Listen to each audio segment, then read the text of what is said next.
mga ka-vibes, welcome back. Ako nga pala si Ana Fe at ngayon dadalhin po kayo sa isang exciting na biyahe.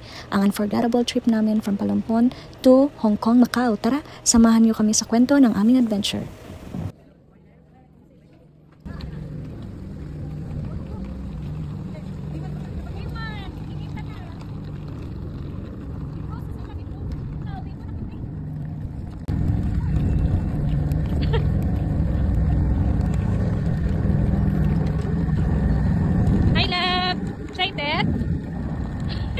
Thank you sa pag-uban. Hello, we're on board. Boarding na. Nag-umpisa ang biyahe namin sa Palampon, Leyte, mga ka-vibes. Sumakay kami ng fast craft papuntang Cebu. Pagdating namin sa Cebu, dumiretso muna kami sa SM City para kumain. Syempre, kailangan busog bago ang next leg ng trip, di ba? Pagkatapos kumain, sumakay kami ng my bus papuntang Mactan Airport. 50 pesos lang pamasahe per person. Very convenient. Wow. Exhausting. How are you? How about you? Tired na? Day 0 pa lang, tired na sila. Hindi pa kami nakarating sa aming final kuan. At pagdating namin sa Mactan Airport, medyo mahaba pa ang hinihintay namin kasi 10 PM pa ang flight papuntang Manila. Tapos from Manila, may connecting flight kami to Hong Kong kinabukasan at 7:35 AM.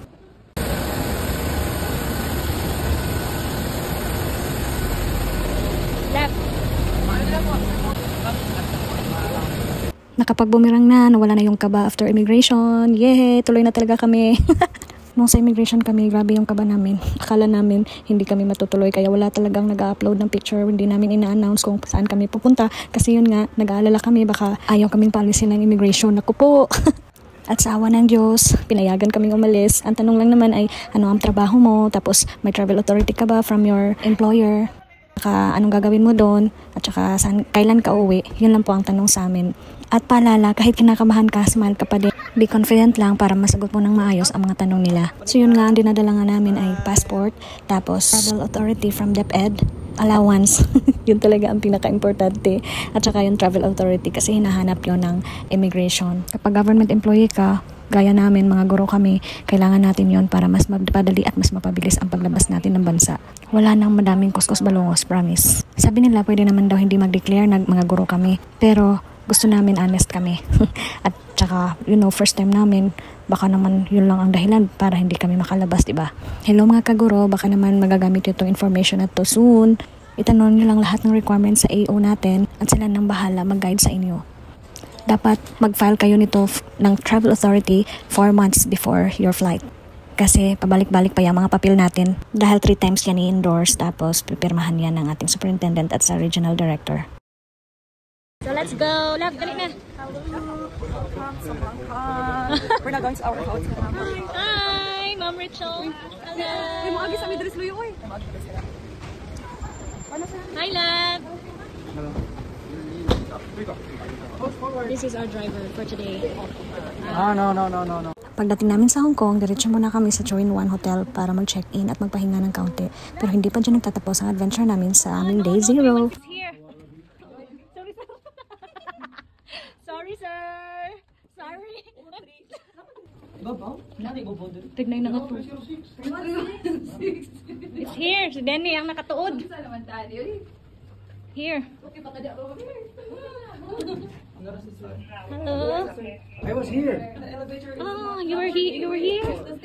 Oh, when? It's broken. Is it broken? Ah. You don't know how to operate.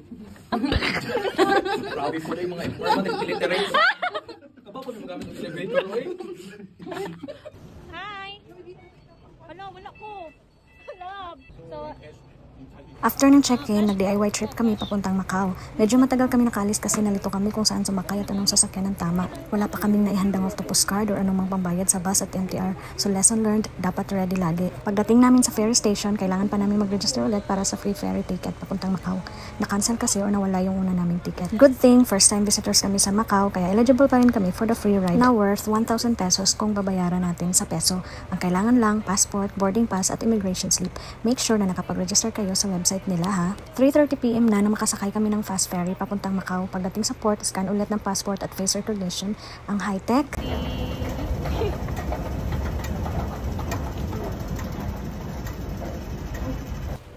Pagdating sa Macau, may sumundo na sa amin kakilala ng kasama namin na siyang naging tour guide namin for the day. Super thankful kami kasi hindi na kami naligaw. Ilan sa mga pinuntahan namin ay Fisherman's Wharf.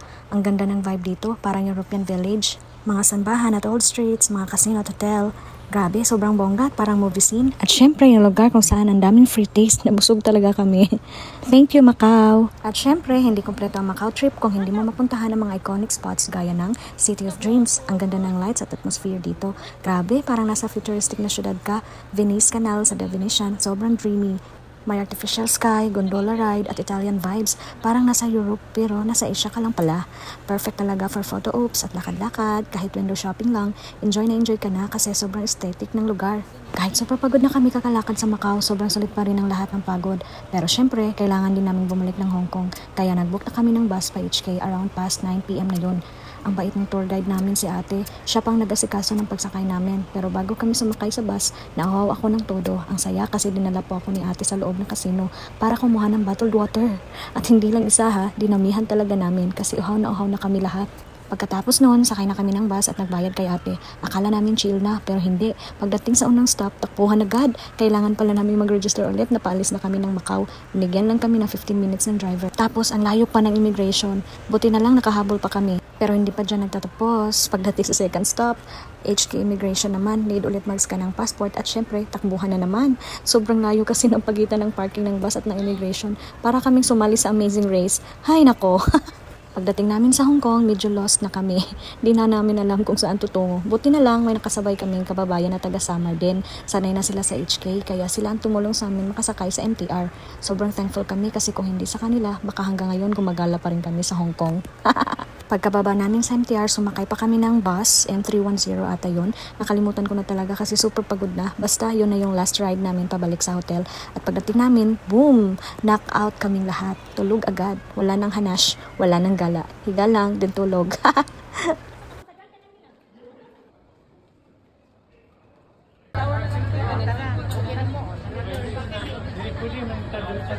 Bago kami umuwi ng Hong Kong, dito muna kami nanood ng Eiffel Tower lights. Napanaginipan ko pa din siya hanggang ngayon. Sunny Bay to Disneyland.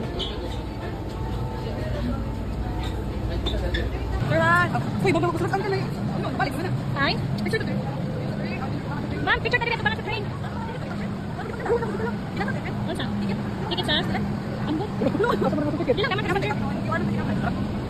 Ito mag picture? Hello, Hong Kong Disneyland. Summer na summer. We're here.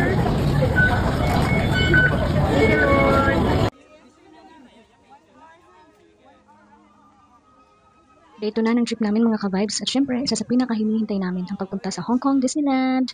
11 PM na kami nakarating sa hotel kagabi kaya konti lang tulog. Pero dahil super excited, 7 AM pa lang gising na kami para mag-prepare. Disneyland opens at 10 AM kaya kailangan maaga pa lang ready na. This time, medyo mas okay na kami. Hindi na ganong naligaw kasi alam na namin kung saan sumakay at saan bumaba. Supposedly, DIY sana muna kami sa Pick Trim at Victoria Harbour bago mag-Disney pero na-late kami ng gising. Kaya diretso na kami sa happiest place on earth. Pagdating namin sa Disneyland, mixed emotions. Happy kami, syempre, pero may halong kaba kasi umuulan. Pero syempre, hindi kami nagpatalo sa ulan. Gala pa rin, picture-picture, video dito, video doon. Pumasok kami sa Storybook Theater, nanood ng Feast of the Lion King, nag-river cruise, at sumakay sa mga rides sa Candyland, Frozen World, at syempre, sa kinatatakutan kong Hyperspace Mountain. Grabe mga ka-vibes, akala ko talaga yun na yung last ride ko sa buhay ko. Hindi na kami nakasakay sa ibang rides dahil doon. We're here!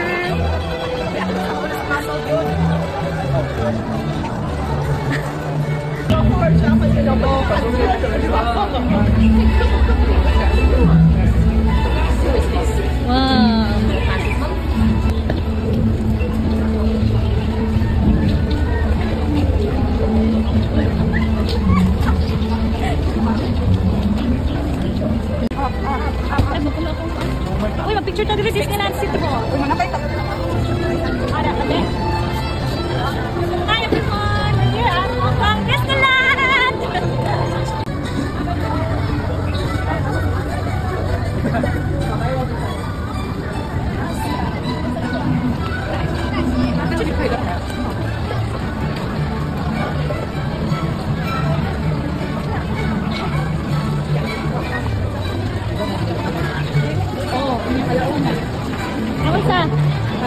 Operate niya? Dapat yung mga show ka na mga... Nanata sa print ko.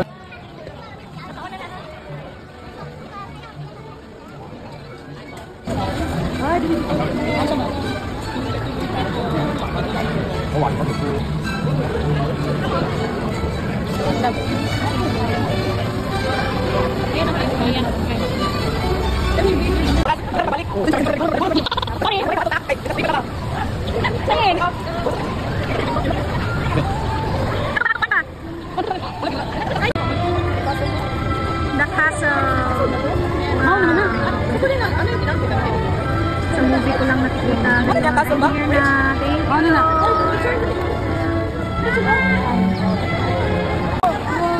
Yan na, yan na demo sir. Uwan na. Ma'am. Uwan kayo. Galigo na dali. Nagpunta rin kami sa Iron Man Experience. Nakipag-picture pa kami kay Tony Stark. Super cool. Pero ito ang plot twist. Isang beses lang pala kami kumain sa loob ng Disneyland. Bakit? Ang mahal ng pagkain. Di rin kami nakapagbaon. Nakalimutan namin na pwede pala. Umorder kami via Klook ng meal set. Walang kanin, chicken, plus fries, continuous, plus drink. Halos 1,000 pesos. Plus na bawat isa. Grabe. Kaya after noon, inom na lang kami ng maraming tubig. Literal na tubig ang sagot sa gutom.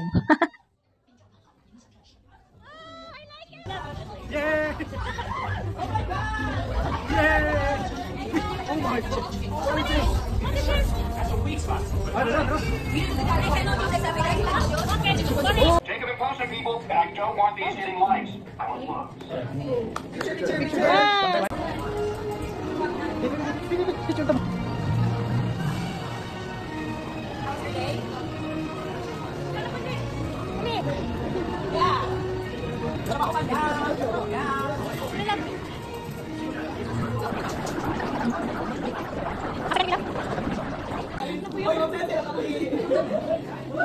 Ah, nga itong mga picture.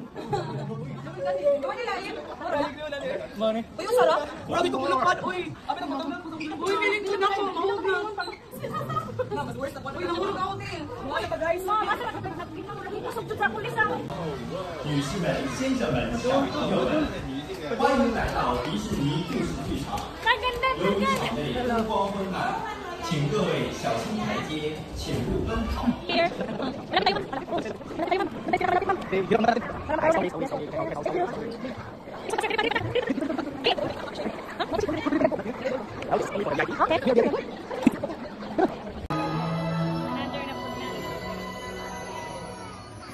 I wanna be where the people are. I wanna see them dancing, walking around on those.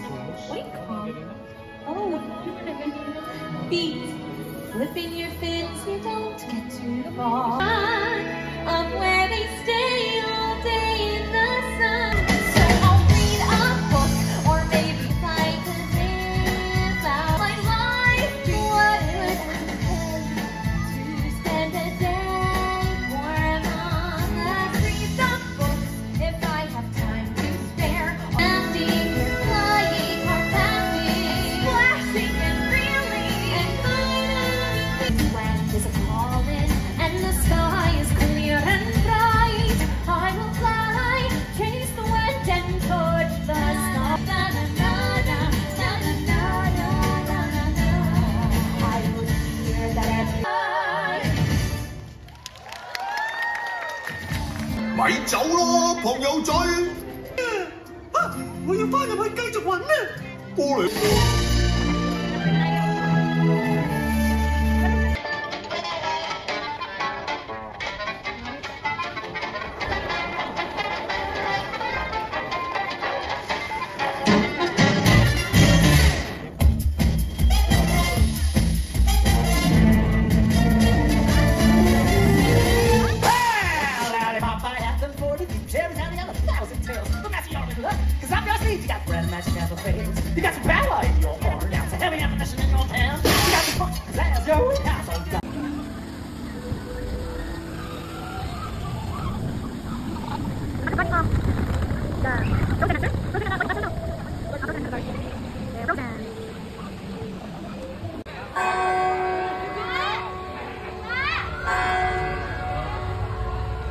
Ni Elsa o ni Anna.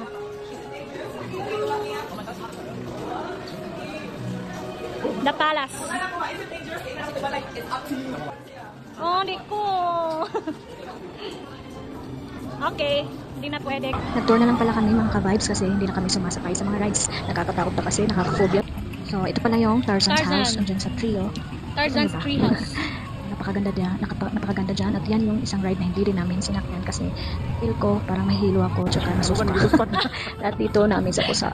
Napakagandang tanawin. Yan. Binibidyoan ko talaga halos lahat doon sa Disneyland para may share ko sa inyo.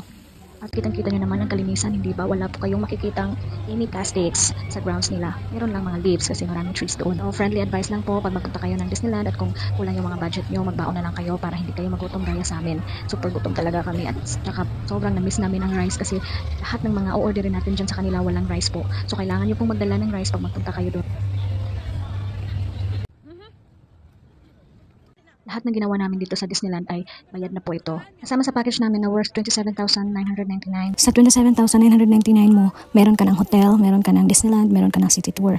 Exclusion nyo lang yung pagkain tapos yung hotel, meron naman siyang free breakfast. Di kayo magsisisi sa Ming Travel and Tours kasi napakaganda ng hotel na ibibigay niya sa atin. Very comfy pero yun nga lang, kailangan natin mag-tour everyday kaya walang masyadong magstay sa hotel. Kaya ano pang hinihintay nyo, PM na sa Ming Travel and Tours for a hassle-free package tour. Pagdating ng gabi, sobrang pasasalamat namin kasi tumigil na ang ulan. Ibig sabihin, makikita namin ang Momentus Show sa castle. Habang nag-aantay kami ng 7:30 PM showtime, nagutom na naman kami. Buti na lang may isang kasama kaming laging handa. Hello, Ma'am Cecile! May baon siyang tinapay. Instant dinner. Habang nakaupo kami, nagsimula ng lumitaw sa langit ang mga drone lights na form ng Disney characters. Ang ganda, sobra.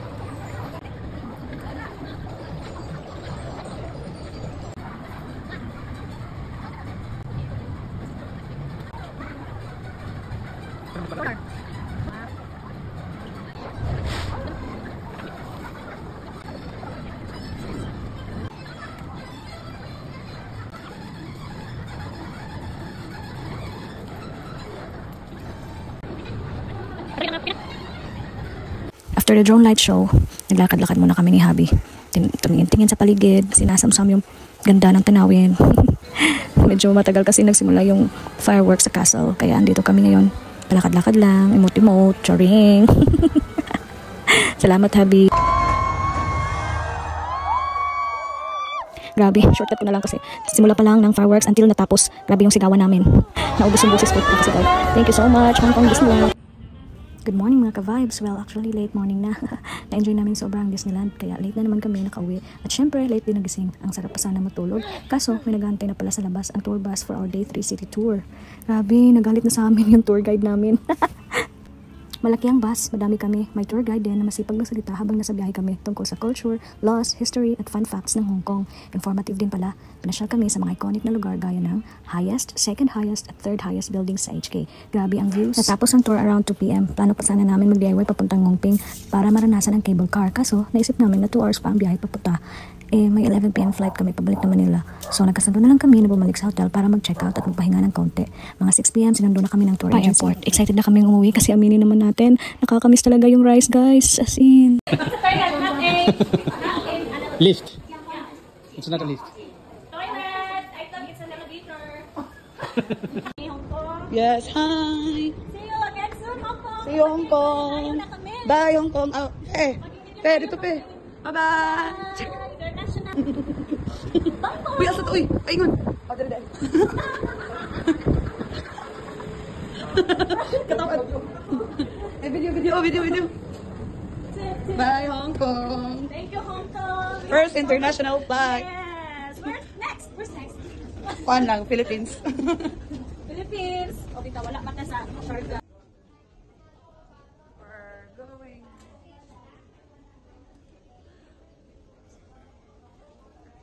Pagkadating namin sa Manila, diretso kami sa gate namin pa Cebu. Pagdating sa Cebu, hinatid namin yung dalawa namin kasama na dumiretso na sa Leyte. Kami naman, ang iba ko pang kasama at yung habi ng isa, nagstay muna sa Cebu kasi may lakad pa kami. Pero sa totoo lang, isang araw kaming tulog lang talaga.